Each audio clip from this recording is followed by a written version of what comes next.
नमस्कार। साहित्य तक के बुक कैफे के एक दिन एक किताब में मैं जयप्रकाश पांडे आपका स्वागत करता हूँ और आज मैं सद्गुरु की पुस्तक कर्म, एक योगी के मार्गदर्शन में रचें अपना भाग्य, इसके साथ उपस्थित हूँ।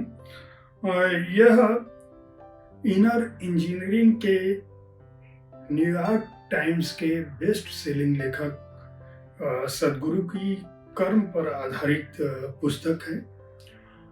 सद्गुरु आधुनिक जमाने के गुरु हैं, दिव्यदर्शी और योगी के रूप में भी अपनी स्थापना करते हैं। विश्व शांति और खुशहाली की दिशा में निरंतर प्रयास कर रहे हैं और भारतीय संस्कृति और योग, भक्ति और आध्यात्म के क्षेत्र में उनकी अपनी व्याप्ति है। 2017 में वे पद्म विभूषण से सम्मानित भी हुए थे और योग के जो जितने भी आयाम हैं उनको सद्गुरु ने अपनी शिक्षाओं से आम जन के लिए सुलभ कराया है और उनका मानना है कि अनुभव और ज्ञान से मैं अपनी व्याख्यान देता हूँ, अनुभव और ज्ञान से ही मैं अपनी बातें कहता हूँ, अपनी शिक्षाएं देता हूँ, उपदेश देता हूँ। मैं उन्हें पढ़ के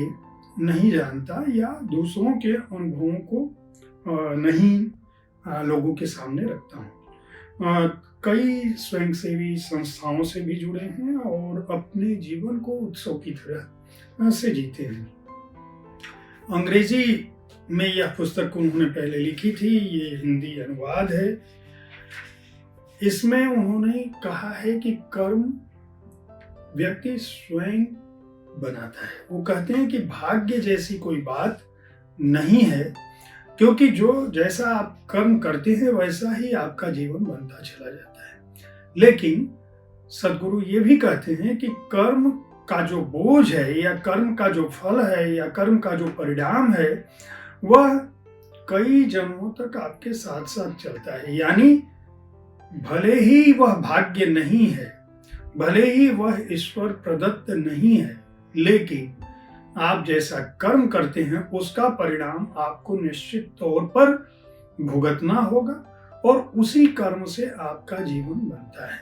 यह उनकी स्थापना इस पुस्तक में है और इस पुस्तक के अलग अलग अध्यायों में वे अपनी इसी मान्यता को विस्तार रूप देते हैं। पुस्तक में कुल 3 भाग हैं। पहले भाग में से पहले वो सुलझाएं कर्म की गुत्थियां, एक तरह से कर्म का परिचय देते हैं और वो कहते हैं कि कर्म को जिस रूप में आप जानते हैं उस रूप में वह होता नहीं। इस बात को वह शंकरन पिल्लई की एक कहानी से शुरू करते हैं और वो कहते हैं कि शंकरन पिल्लई नाम का एक व्यक्ति $1 करोड़ में एक नाव खरीदता है।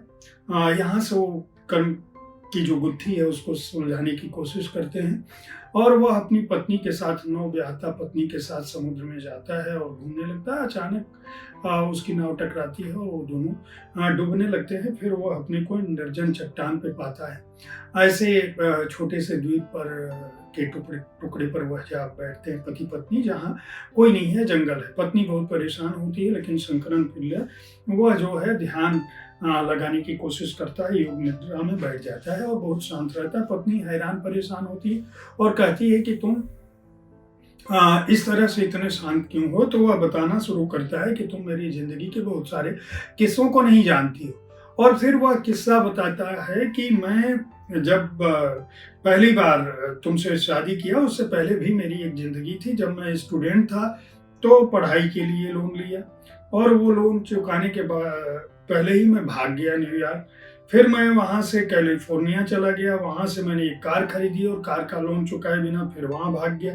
फिर मैंने बड़ी गाड़ी खरीदी, रोल्स रॉयस, और इस तरह से उसके बाद मैं मैक्सिको चला गया, कार लेकर ओरेगन चला गया और वहाँ जब पीछा नहीं छोड़ा तो मैं मैक्सिको चला गया। वहाँ $50 लाख का लोन लिया और उसके बाद तुमसे शादी की और टेक्सास में $10 मिलियन में मैंने ये नाव खरीदी और तुम्हारे साथ ही समुद्र तट पर है। तो मैं ये जानता हूं कि मैं जो भी कर्म करता रहा हर जगह मेरे लेनदार मेरा पीछा करता रहे, इसलिए मैं शांत बैठा हूं कि ये जो इनसे मैंने ये नाव लेकर खरीदी है करोड़ रुपए की, वो मेरा पीछा नहीं छोड़ेंगे, वो यहाँ भी आ जाएंगे और मुझे ले जाएंगे।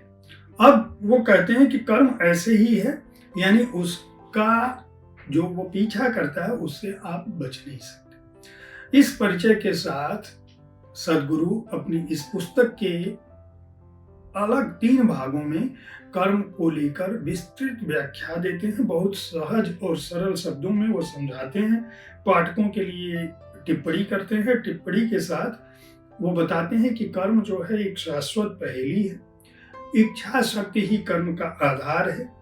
स्मृति के रूप में भी आपके कर्म जिंदा रहते हैं, और जो जिंदा रहते हैं वो विशाल गोदाम में परिवर्तित होते हैं। कर्म यानी कर्म कभी समाप्त नहीं होते, वो आपके साथ साथ चलते हैं।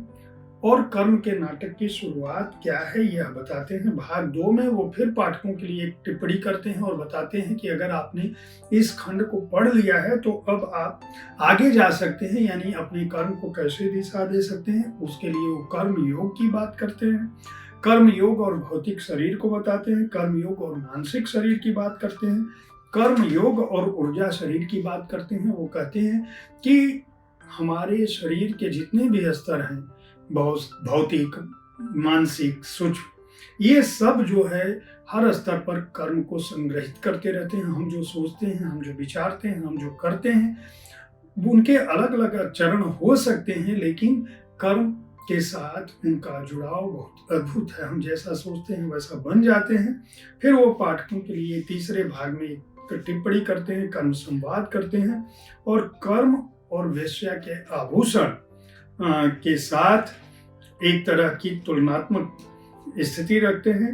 और आखिरी पन्ने में वो कहते हैं कि दिन बस समय का वह टुकड़ा है जो हमें जीने और मरने देता है।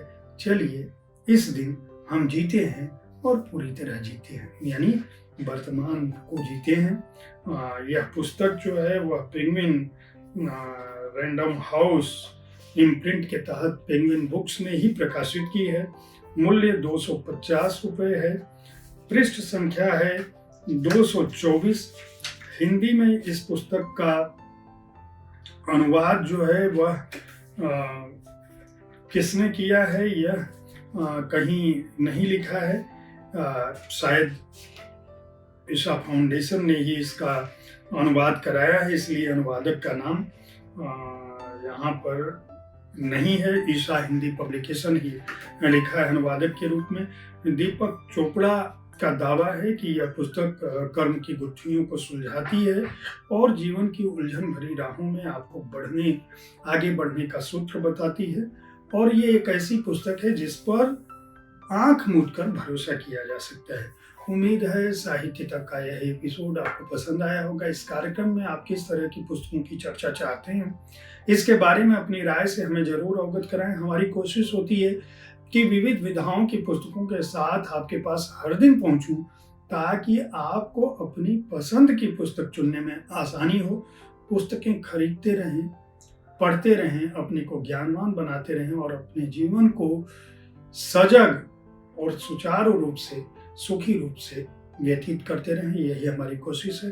धन्यवाद।